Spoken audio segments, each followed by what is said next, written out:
excited to tell you about an entirely new version, the iPhone 3GS. Now the S. 애플이 아이폰 차세대 모델을 월드와이드 디벨로퍼 컨퍼런스에서 공개했습니다.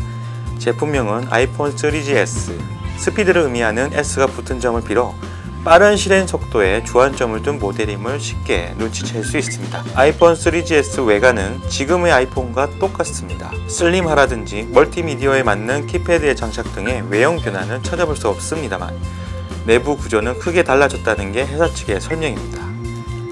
네, 그럼 지금부터 IT 전문 컬럼니스트 김정철 씨와 전화 연결을 통해서 아이폰 3GS의 구체적인 내용을 알아보도록 하겠습니다.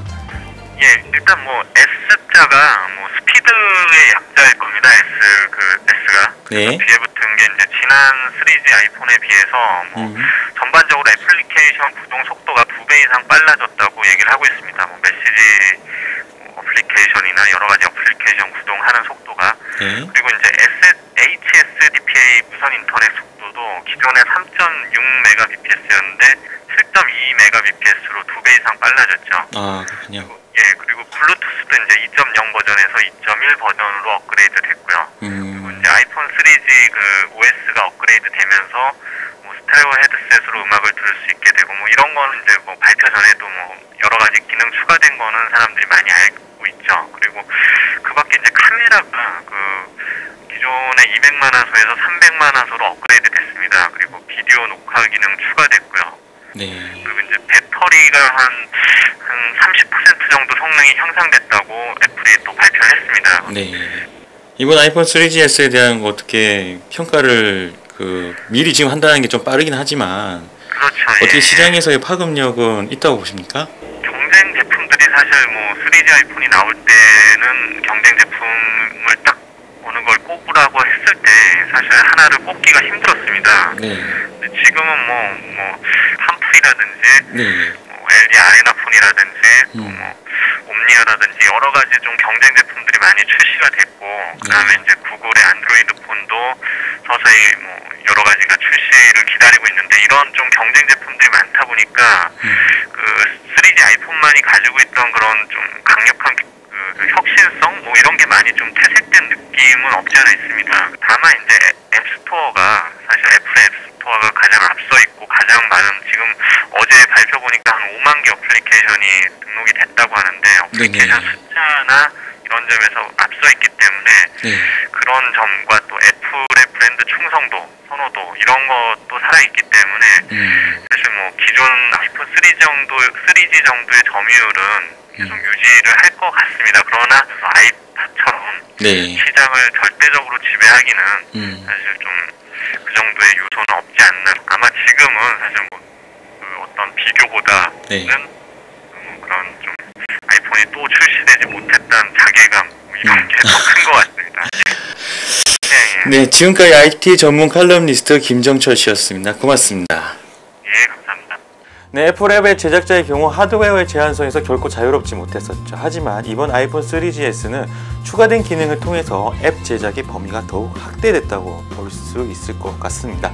앱 제작자들은 이번 아이폰 3GS를 어떻게 바라보고 있는지 들어보도록 하겠습니다. 아이팟용 앱 개발자인 김동신 파프리카랩 대표와 전화 연결 시도해 보겠습니다. 여보세요? 네, 안녕하세요. 아이폰 앱스토어 개발자들 관점에서 의미 있는 변화는 3가지 정도가 있을 것 같습니다. 일단 첫 번째로는 비즈니스 모델의 변화인데요. 이번에 이제 들어가는 앱스토어에서 애플리케이션 내에서 바로 앱이나 게임을 구매할 수 있는 인앱 퍼체스 기능과 5월 정액제 서브스크립션 기능이 이제 비즈니스 모델상에서 굉장히 큰 변화가 될 것으로 생각을 하고 있습니다. 그래서 이제 단순하게 유료 다운로드 한 번으로 애플리케이션의 수명을 제한하는 것이 아니라 월별일 수도 있고 사람들이 그때그때 필요에 의해서일 수도 있겠습니다만 그런 쪽에서 이제 새롭게 수익 모델을 좀 창출할 수 있는 기회가 열렸다라고 생각을 하고 있고요. 그리고 이제 두 번째 측면에서는 디바이스 간에 어떻게 보면 소통을 할 수 있는 새로운 기능이 생겼습니다. 그리고 피어-투-피어라고 하는 것인데 이것이 블루투스라는 기능을 통해서 게임 개발자들이나 애플리케이션 개발자들이 아이폰이나 아이팟 터치 단말기들 사이에 서로 데이터를 주고받을 수 있는 새로운 기능이 추가됐다고 보시면 될 것 같습니다. 그리고 마지막으로 좀 주목할 만한 변화가 결국은 다른 하드웨어와 이제 손쉽게 연동을 할 수 있다는 점인데요. 애플 키노트에서도 이제 소개된 사례입니다만 기존의 당뇨 환자 같은 경우 그 혈당을 손쉽게 측정할 수 있는 하드웨어 기기를 아이폰에 연결을 함으로써 그 자기 자신의 건강 상태에 이상이 있음을 이제 의사한테도 바로 온라인을 통해서 알릴 수가 있게 되고요. 그래서 게임기 같은 경우도 이제 입력 그 컨트롤러라든가 그런 것들을 바로바로 아이폰에 연결을 해서 손쉽게 개발을 할 수 있는 기능이 열렸다고 보시면 될 것 같습니다. 아이폰 SDK에서 이제 그 외부 하드웨어와 외부 액세서리랑 서로 연결하고 데이터를 주고받을 수 있는 API가 열리게 됐고요. 네. 기존에는 그 밑에 닥으로 연결되어 있는 그 다른 것들과 이렇게 소통을 할 수 있는 방법이 없었습니다. 근데 이번에 이제 그게 생김으로 인해서 꼭 아이폰 내부에만 제한되는 게 아니라 외부 그 어떤 하드웨어와도 개발만 된다면 소통을 할 수 있게 된 것이죠. 앱스토어 시장에서는 그 아이폰 3GS를 어떻게 보면 게임 앱을 제작할 수 있도록 아주 특화된 모델로 나왔다라고 보는 경향도 있는데 어떻게 생각하십니까?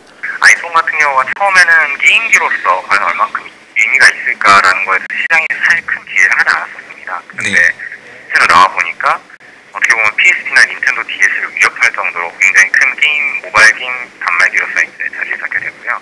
단말기 성능이라든가 또 오픈GL ES 2.0이라는 걸 지원을 하면서 버텍스 쉐이딩이라든가 그래서 기존의 게임 개발자들이 훨씬 더 할 수 있는 거리가 많아지게 되는 장점이 있는 것 같고요. 이 아이폰 같은 경우는 세계 유명한 그 모바일 게임 업체들부터 해서 굵직굵직한 그 게임 개발사들이 다 달라붙어서 이미 소프트웨어를 많이 제공을 하고 있고 거기에 더 좋은 환경을 제공한 것이기 때문에 어떻게 보면은 새롭게 등장한 기기들보다는 이렇게 이미 다져진 그 개통망과 그 개발사들이 있는 아이폰이 훨씬 더 유리한 위치에 있는 게 아닌가. 현재 저희가 개발하고 있는 것도 단순히 이제 모바일 기기에서만 하는 것이 아니라 똑같은 이제 워낙 그 단말이 성능이 좋아지다 보니까 PC에서 하는 경험이 동등한 수준의 경험을 아이폰에서도 할 수 있게 됐다라고 생각을 하고 있습니다. 네. 그래서 저희는 현재 이제 PC로도 할 수 있는 게임 그리고 그 동일한 수준의 퀄리티의 게임을 아이폰에서도 할 수 있도록 하기 위해서 유무선 연동 게임을 개발을 하고 있습니다. 예, 김동신 대표님 말씀 고맙습니다.